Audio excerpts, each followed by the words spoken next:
Alberta Primetime with Michael Higgins. Welcome to Alberta Primetime. Ahead tonight, our politics panel on the Smith government's promised mandatory addiction treatment law. But first, fighting for attention. We will catalyze an era of investment and growth in Canada. This is a change election. Change so that you can afford food and a home. New Democrats are committed to fighting for you and your family, are committed to a tax system that is more fair. With federal leaders squaring off this week in the two official debates, a new political entity will be watching from the sidelines, keen for a share of the political spotlight as the election winds to a close. That would be the Canadian Future Party, and its leader, Dominic Cardy, joins us now. Mr. Cardy, good to see you again, sir. Welcome back.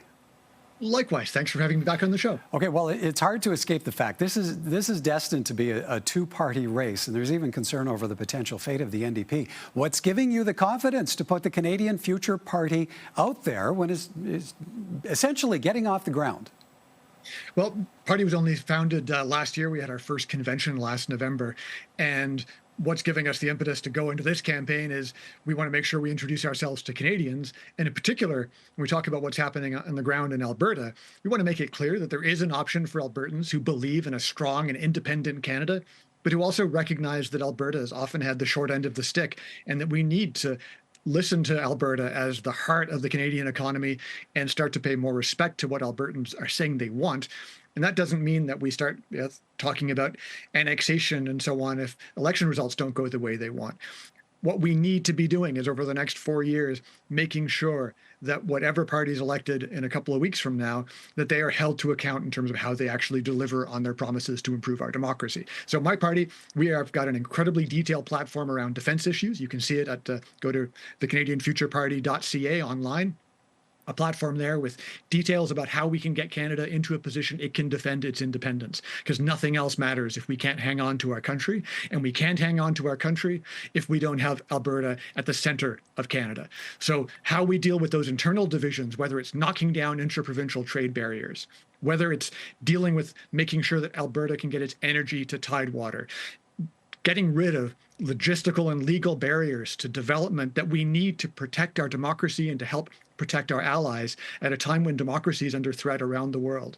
If we're not going to be able to have a united front on those files, we're going to be easy pickings for any of the dictators who unfortunately are now increasingly surrounding us. So my party's message, we got to be tough on defense.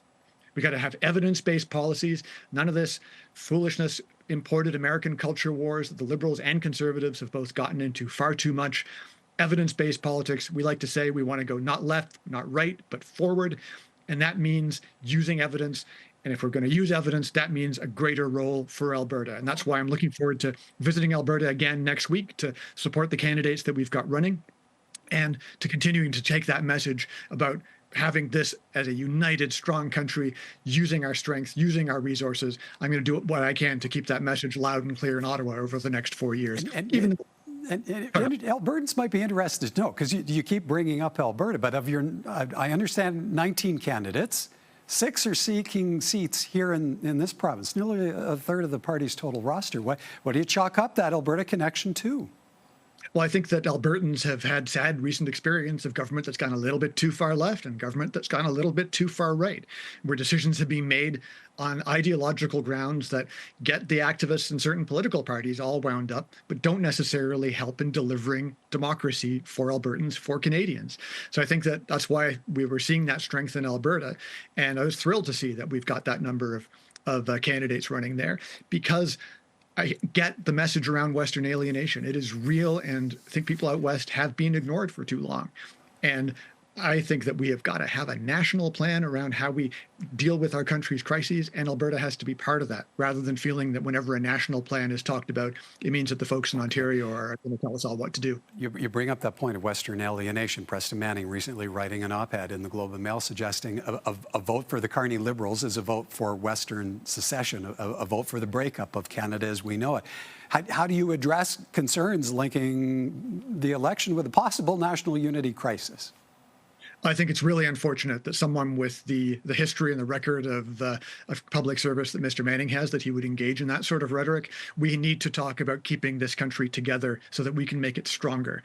You don't do that by saying that people in other parts of the country need to vote a certain way. We've got to make a pitch for why Canada works. And when you've got neither Mr. Poilievre nor Mr. Carney offering concrete plans on how we're going to, like, for example, get our energy sector up and running again so that it can help power what our platform is titled as, we want to build Canada as the Northern Democratic Superpower.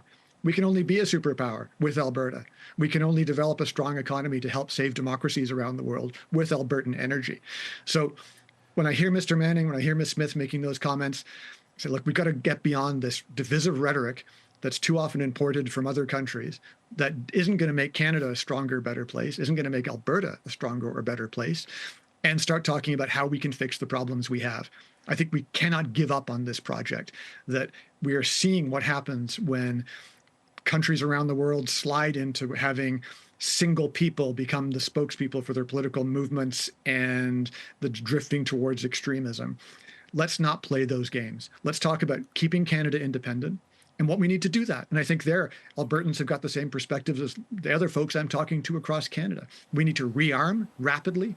We've got to get our military fit for purpose. That means money to pay for it. That money is going to be something that Alberta is going to contribute to, the same way Alberta always has. But it shouldn't just be an Albertan sending their cash to contribute to transfer payments. It needs to be in letting Albertans liberate their economy to make that money that we can invest sensibly based on evidence, rather than left or right-wing political projects that have got nothing much to do with making democracy deliver when it comes to key social programs like healthcare. Also, nothing much to do with making Canada a strong and independent country, when neither Mr. Poilievre nor Mr. Carney are spending really any time at all talking about national defense we need to do in concrete terms to protect our independence, because it's under threat. All right. Well, we'll have to leave it there. As always, good to see you, sir. Thank you kindly for this, Mr. Cardy. Thank you so much. Take care. Look forward to being in your neck of the woods next week. All righty. Dominic Cardy, leader of the Canadian Future Party.